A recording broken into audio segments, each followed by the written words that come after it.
Before gunpowder, before flying jets, medieval engineers built fortresses so deadly that attacking them wasn't bravery.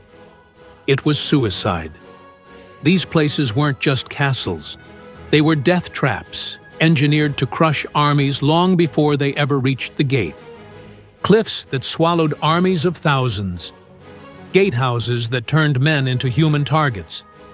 Walls so perfectly angled that boiling oil splashed directly onto your face. So, today, we explore 10 castles so dangerous, so perfectly designed for killing, that stepping onto their grounds meant gambling with your life. Let's begin. At number 10, we have Krak des Chevaliers in Syria. Standing like a stone titan over the Syrian hills, Krak des Chevaliers is the fortress that crusaders themselves called the perfect castle. 2 massive walls encircled it, an outer ring and an inner ring, and if attackers somehow broke through the first, they walked straight into a bowl-shaped killing zone where archers fired from every angle. There was no cover, no blind spot, no escape. Boiling oil rained through the murder holes above. Stones the size of human-crushed heads non-stop, and hidden tunnels allowed defenders to move troops in total secrecy. Here's the part history often forgets. Krak survived 12 sieges across 161 years. It was never taken by direct assault. It fell only once, in 1271, when the garrison surrendered after a siege lasting more than a year. 12 sieges, 0 defeats. That's not luck. That's engineering perfection. But if you think 2 rings of walls was terrifying, Richard the Lionheart built a castle that killed more than 7,000 men in a single siege. At number 9, Chateau Gaillard, France. Perched above the river Seine, Chateau Gaillard was Richard the Lionheart's masterpiece, built in just 2 years, entirely for war. Its walls weren't straight. They curved outward in a way that forced attackers into narrow kill zones where English longbows had total dominance. The gatehouse was a nightmare corridor. Arrow slits lined the walls. Boiling water and burning sand poured from above. And behind the first gate was a second. If attackers made it that far, they were stuck in a stone tunnel so tight they couldn't lift their shields. Then came the siege of 1203 to 1204, an 8-month battle where France threw everything they had at the castle. Over 7,000 French soldiers died, while inside, barely 400 defenders held them off for most of the siege. A shocking 17-to-1 ratio. Chateau Gaillard didn't fall because it was weak. It fell because the attackers found a single drainage hole in the latrines and crawled through it at night. The only path that wasn't engineered to kill. But even Gaillard could be reached on foot. The next fortress? You needed to be part mountain goat just to stand outside its walls. Number 8. Masada, Palestine. Masada wasn't a castle. It was a final stand. A fortress built on a sheer 1,300-foot cliff with only 2 narrow paths leading up to it. One defender could hold off 100 attackers on those trails. When the Romans came in 73 AD, they brought 15,000 soldiers. The defenders? Just 960 rebels. Romans couldn't climb the cliffs. They couldn't starve the rebels.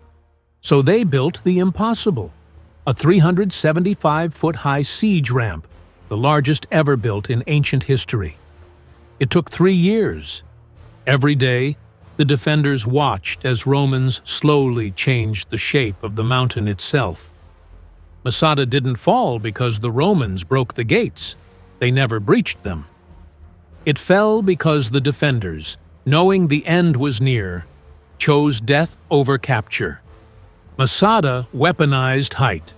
But in Japan, they weaponized something entirely different. confusion. Number 7. Himeji Castle, Japan. From afar, Himeji looks delicate, a white heron rising above the plains. But step inside, and you find one of the most psychologically brutal defense systems ever designed.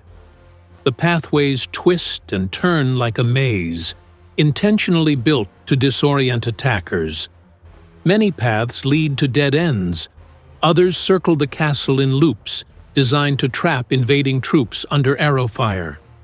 Defenders always knew exactly where you would walk, and exactly where they could kill you. The walls curve outward to deflect arrows. The windows are positioned to maximize accuracy. And every gate is angled so attackers expose their weakest side before entering. Himeji doesn't just fight your body. It breaks your mind first. Notice the pattern. Every fortress so far used terrain as a weapon. But the next 3? They weaponized psychology. These weren't just death traps. They were engineered to make you lose the battle in your head before you ever reach the walls. At number 6 comes Montségur, France. Montségur rises on a lonely mountain ridge in the Pyrenees, so narrow and steep that even modern hikers struggle. The only approach was called the Stairway of Death, a path so exposed that any attacker was a perfect target for arrows and rolling stones. In 1243, a French army of 10,000 soldiers surrounded the castle. The defenders? Only 150 Cathars. The siege lasted 10 months, not because the French couldn't climb. They physically couldn't survive the climb under constant fire. Montségur didn't fall because its walls broke. It fell because the defenders finally ran out of food. Montségur sat on a mountain, but at number 5, we have a castle that sat on a volcano. No 5. Edinburgh Castle, Scotland. Edinburgh Castle is the most besieged place in Britain, stormed 26 times across 11 centuries. Why? Because the only way to approach it is up a steep, narrow slope called the Path of Death. The other 3 sides? Sheer volcanic cliffs. Attackers trudging uphill were exposed to longbows, crossbows, spears, boiling water, burning oil, all while unable to raise their shields high enough to block anything. Medieval armies recorded losing 40 to 60% of their forces just trying to reach the main gate. Not fighting inside the castle, just getting to it. Edinburgh Castle wasn't just defensive, it was predatory. At number 4, we have Alamut Castle in Iran. Perched thousands of feet above the valley, Alamut was the home of the Hashashin, the medieval assassins whose name gave us the modern word assassin. The only way up was a staircase carved into the mountain, exposed every step of the way. Defenders could wipe out entire groups before they reached the first gate. The fortress had hidden granaries, escape tunnels, and reservoirs that let it survive sieges for years. For centuries, Alamut was considered unbreachable. But then came the Mongols, the most destructive army on earth. Known for their sheer strength and animal-like fighting style. But they also struggled so much that they had to give up on fighting and focus on strategy. So, they couldn't take it by assault. They took it by starving everyone inside. Here's what separates the top 3 from everything else. Every fortress so far could be conquered with enough men, enough time, enough siege engines. The final 3 weren't just difficult, they were considered impossible. Number 3, Warwick Castle, England. Warwick Castle was designed for one purpose: to kill anyone trying to breach the gates. The gatehouse was a corridor of death, a long, narrow tunnel lined with arrow slits on both sides. Attackers who broke the first portcullis found themselves trapped between 2 more. Boiling water, burning sand, and molten lead poured from above. Soldiers inside the walls could drop rocks, stab downwards, and fire arrows at point-blank range. Records describe siege engines smashed before reaching the walls, ladders slid off by grease, and men collapsing from burns before ever touching the inner gate.